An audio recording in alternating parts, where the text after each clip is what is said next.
ver, al principio del programa yo les comentaba y nos quedamos muchos bien sorprendidos, quizás el día de ayer, porque lo descubrimos o se los comenté a raíz de un artículo de pauta.cl, donde ya era entrevistado el científico chileno Roberto Araya, quien realizó un hallazgo fundamental, fundamental sobre los misterios del cerebro, un hallazgo que además ha sido publicado por la prestigiosa revista Nature Communications y que abre puertas importantes para el estudio de los recuerdos, de la memoria. Queremos conversar con él esta mañana en el programa, así es que le damos la bienvenida a justamente Roberto Araya, académico del Departamento de Neurociencias de la Facultad de Medicina de la Universidad de Montreal, investigador también del Centro Hospitalario Universitario Saint-Justin, o Saint-Justin, no sé si en inglés o en francés pronunciarlo. Roberto, muy buenos días, gracias por este contacto.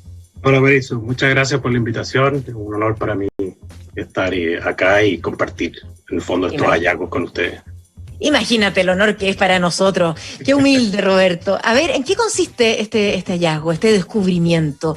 ¿De qué se trató? Sí, mira, desde hace mucho tiempo yo estaba interesado en entender cómo se forman los recuerdos en el cerebro, porque los recuerdos, en el fondo, la colección de recuerdos que nosotros tenemos en la cabeza es lo que nos da la identidad.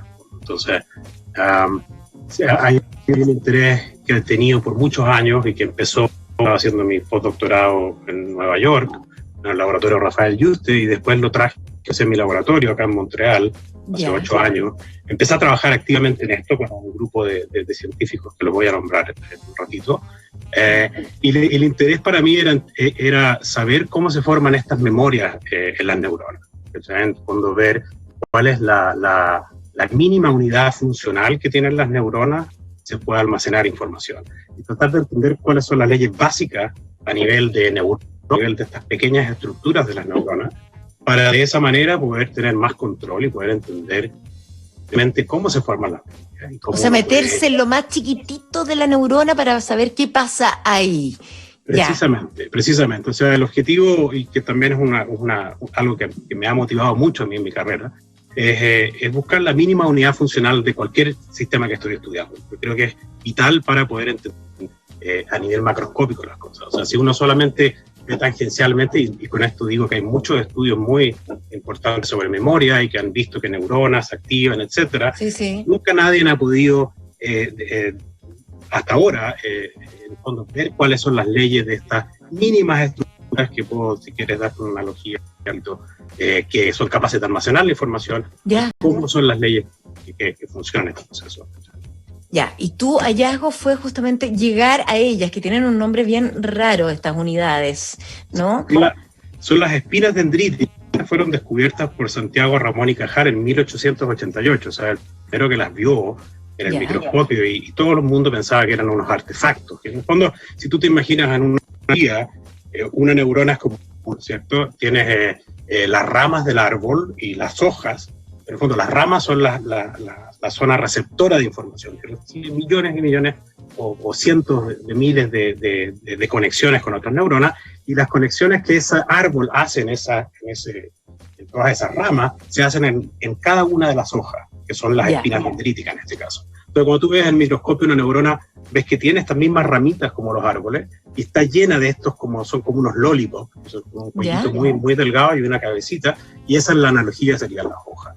El tronco, la analogía, siguiendo con la analogía, sería el centro o el soma de la célula, que es lo que decide si esa información es relevante y si se puede mandar a otras neuronas, que se manda por las raíces, en la analogía, que sería el axón. Entonces, la pregunta medular que nosotros teníamos era cómo podemos estudiar este proceso de plasticidad sináptica, o proceso donde se almacena la información, y donde en el fondo se almacenan las memorias a nivel de esta mínima unidad funcional que es cada una de estas hojas en el árbol. ¿Cachai? Entonces, la dificultad de eso era que nunca nadie lo había hecho, porque que tienes que ser capaz de manipular individualmente cada una de estas hojas. Obviamente, estás en un bosque lleno de árboles, lleno de ramas, lleno de millones de billones de neuronas, y todas cubiertas por hojas. Entonces es muy difícil poder manipular cada hojita y tratar de inducir un proceso de plasticidad o un proceso de memoria a nivel de una sola hoja. Wow, ¿okay? eso con una tecnología de punta, o sea, de la mano Claro. de eso. Y en eso, bueno, eso es un microscopio que armé acá en mi laboratorio, que es un microscopio de 2 fotones, que en el fondo utiliza un láser de muy alta potencia, y que puedes activar y manipular cada una de estas hojas. Estas hojas son muy, muy pequeñas, tienen un volumen de menos de 1 femtolitro, que son 10 a la menos 15, o sea, es una estructura que es muy, muy, muy pequeña. Pero bueno, con este microscopio pudimos activarlas a piacere, ¿cachai? Podíamos realmente empezar a jugar y probar. Exactamente, y empezar a jugar con toda esta información que puede recibir una neurona y cómo puede empezar a almacenar esta información. Y al activarla, lo que estamos haciendo de alguna manera es emulando la conexión que recibe de otra neurona. Ya, ahora llevemos eso a un ejemplo del recuerdo. Claro. ¿Con qué te encontraste ahí? Bueno, ¿Qué pruebas empezaste a hacer en estas activaciones? Claro, lo que encontramos es que las neuronas son capaces, si por ejemplo tú imagínate que estás en una fiesta y tienes 10 personas que te están hablando todas al mismo volumen, todas quieren comunicarse contigo, pero te están hablando al mismo volumen, por ende tú no puedes entender nada de lo que están diciendo ninguna de las personas. Pero por alguna razón uno de esas 10 personas empieza a hablarte de una manera más persistente, ¿ya? Y eso te está contactando en algún lugar y te está en el fondo mandando esa información, y tú, Sí. neuronas le dan una importancia mayor a eso y tienen un cambio estructural que hace que esa persona, que la voz sigue siendo igual, pero para ti esa voz es un poquito más fuerte porque Perfecto. cambiaste el tamaño de las hojas que recibe la información. ¡Ay, qué interesante! Entonces, eso es una manera que tienen las Increíble. neuronas para generar una memoria, porque en el fondo tú estás bombardeado por una serie de información De estímulos todo el tiempo, porque algunos los voy a recordar y otros no. todo el tiempo. Y eso tiene que ver mucho con la persistencia, pero también con el lugar donde esa información está llegando en las ramas del árbol, ¿cachai? Entonces, si la información llega, por ejemplo, una de las personas que estaba en esta fiesta, la información era irrelevante, la neurona que representa a esa persona no era tan Estaba hablando puras relevante. cabezas de pescado, automáticamente. Claro, esa información lo más probable es que no estaba activando hojitas cercanas, estaba activando hojitas distribuidas en el árbol. Por lo tanto, tú considerabas o la célula no tenía ningún mecanismo de amplificación de esa señal. Pero basta que solamente activaran 2, por ejemplo, esa persona que tú le diste una importancia mayor a lo que estaba diciendo, se activaron justo 2 hojitas de este árbol al mismo tiempo.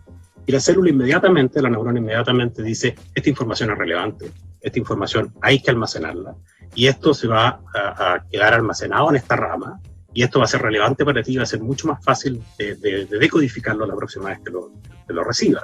Entonces esa memoria o esa información queda almacenada en este pequeño paquete de 2 hojas en el árbol. Ahora, Roberto, esto es muchas veces inconsciente, porque uno dice, ¿por qué me acuerdo de esto y no me acuerdo de esto otro? Totalmente. Yo creo que hay 2 maneras de aprendizaje. Aquí hay un tema que es súper interesante, sobre todo en la inteligencia artificial. Y este trabajo va a tener mucha influencia en la inteligencia artificial, porque tú tienes una serie de procesos en que almacenas memorias de manera completamente inconsciente. Una guaguita que ve por primera vez a su madre nos está diciendo, ya, voy a acordarme. Recordar este minuto, claro. En el fondo está absorbiendo toda la información de una manera completamente o casi 100% no supervisada, o sea, no supervisada, pero inconsciente. ¿Sí? Y eso, la razón por la que la información de la cara de la madre es muy relevante es porque probablemente esas conexiones ya vengan un poco con un imprinting genético de antemano, de que formen conexiones en hojitas que están más cercas unas que otras, de manera que esto sea más relevante y que tú lo aprendas. ¿Te fijas? Pero eso inmediatamente te habla de la relevancia de la experiencia de las personas. Tú en el fondo eres un saco, eres como una esponja, que al principio no sabes nada, eres completamente... La virgen, claro. Y entonces las neuronas tienen un mecanismo por el cual le asignan un valor importante a la distribución de la información que están recibiendo. Ahora, ¿cuál es la escala de valoración de una neurona? Claro, bueno, la escala... ¿De qué va a depender? Exacto, bueno, la escala en el fondo, qué valor le da a una información, ¿cierto? Sí. Va a estar relacionado con cómo está distribuida esa información en la rama y en la persistencia de la información. Ahora, si la información no es muy persistente y si la información está distribuida, o sea, imagínate, se activa una hoja en esta rama y otra hoja en esta otra rama, esa información puede que sea tan irrelevante que la neurona tenga un mecanismo para borrar esa memoria. Porque tú no quieres tener una información que sea irrelevante. En el fondo, volviendo a la misma analogía de estas personas que están hablando en una fiesta, tú en el fondo no solamente ya no estás escuchando, entendiendo lo que dice esa persona, sino que ya no lo escuchas porque borraste las conexiones. Claro. Pero una misma persona, si hay dos personas rodeadas de 10 que están hablando al mismo tiempo en una fiesta con mucho ruido, a lo mejor yo me voy a bloquear a mucho y me voy a fijar en uno, y la persona que está al lado mío, escuchando a estas 10 personas también, va a bloquear a mucho y se va a fijar en otro que no voy a ser yo, que no va a ser el mismo que yo. Yo creo que ese es el poder de la analogía, en el sentido que las neuronas no están solas, están en un network, son en el fondo, y cada memoria, en el fondo, no solamente está imprimida en estas dos hojitas, que es la mínima unidad funcional en cómo puedes almacenar memoria, sino que está en un network, en una carretera. En el fondo, volviendo a otra analogía, imagínate el cerebro en el fondo es una ciudad llena de carreteras al principio, que en el fondo te llevan a millones de lugares. Y tú, de acuerdo a la experiencia, vas en el fondo borrando ciertas calles y te vas quedando con algunas pequeñas calles que las conviertes en avenidas. Y eso, de alguna manera, también es una analogía en cómo tú, en el fondo, este exceso de conectividad que tienes cuando recién naces, se va de alguna manera como acotando y vas dejando solamente las vías que son más importantes. Que son las vías en las que más yo transito, en las que más me siento cómoda, en el fondo. Exacto. Y tiene que ver también con algo que es muy importante, que es la toma de decisiones. O sea, el concepto biológico de inteligencia es, en el fondo, poder predecir el futuro. No es que sea un adivino, sino que uno, basado en la experiencia previa, uno es capaz de más rápidamente tomar una decisión. Claro. La toma de decisiones se hace, y por eso que hablaba de la esencia de la persona son las memorias, es que esas memorias hacen que esa información sea más fácilmente transmitida y que la neurona decida hacer algo. Por lo tanto, tú entras en una situación en la que tomas mejores decisiones. Una buena experiencia te aumenta la probabilidad de tomar mejores decisiones en tu vida. Y esto obviamente tiene un correlato directo con la enfermedad, ¿cachai? Que en el fondo, cuando tú empezás en enfermedades neurodegenerativas, a que se te empiezan a caer las hojas del árbol, en el fondo, también es una analogía, ¿cierto? Empiezas a perder la conexión y empiezas a perder las memorias, por lo tanto empiezas a perder tu identidad de alguna manera. Tal cual. Roberto, tú hacías mencionar al impacto que esto va a tener, lo dijiste así, en lo que es la inteligencia artificial. A ver, un ejemplo. Sí, a ver, esto es un poco preliminar, así que todavía no lo hemos publicado, y son algunas ideas que estoy desarrollando con otro colaborador acá, Elif Miller. Y son ideas que en el fondo están basadas en estos circuitos, en esta inteligencia artificial, hay toda una manera de que uno supervisa a la máquina, en el fondo, a que reconozca algo. Entonces, estas leyes básicas de formación de memoria, que descubrimos en nuestro laboratorio juntos, déjame mencionar primero a las personas que trabajan. Sabrina Tacerat, Diana Mitchell y otras chilenas, Soledad Miranda Rothman, y es un grupo de mujeres neurocientistas increíblemente talentosas que siguieron, y en el fondo eso también es una cosa de recalcar, o sea, muy buen grupo de investigadores. Pero en el fondo, lo que te decía con la inteligencia artificial es que hay una importancia muy relevante de este mecanismo que descubrimos, en cómo se almacenan las memorias, que se puede implementar en estos algoritmos para que las neuronas no solamente aprendan, o no solamente estos networks neuronales estén siempre supervisados a hacer una tarea, sino que existe un mecanismo también de no supervisión. Y no sé si me explico, pero en el fondo tú puedes hacer de que un algoritmo no solamente haga lo que tú le dices, porque el cerebro, nosotros no funcionamos así. Los niños, tú no le puedes decir a una guagua recién nacida, oiga, vaya y tómese la leche. No funciona así. Esa guagua tiene que aprender una serie de cosas que tienen una valencia importante, que tienen un contexto importante, para que de a poco vaya aprendiendo o sea, con cierto... Hay tiempos necesarios, obvio. Así que, pero... ¡Qué bien! Me encantó esto. Yo creo que lo interesante, Maritzu, es que en el fondo esto también tiene una implicancia súper importante para para Alzheimer, autismo y todas estas cosas, porque... Por cierto. El sustrato básico que se afecta en todas estas enfermedades neurodegenerativas. Son las hojitas.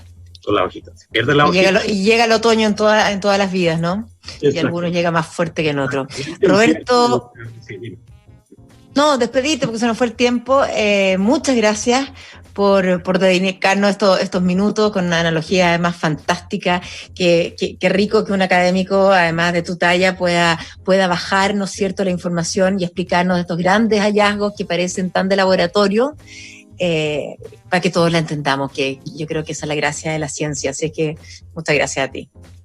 Muchas gracias a ti y muy contento de poder haberles comentado del trabajo. Muchas gracias. Chao, felicitaciones. Chao.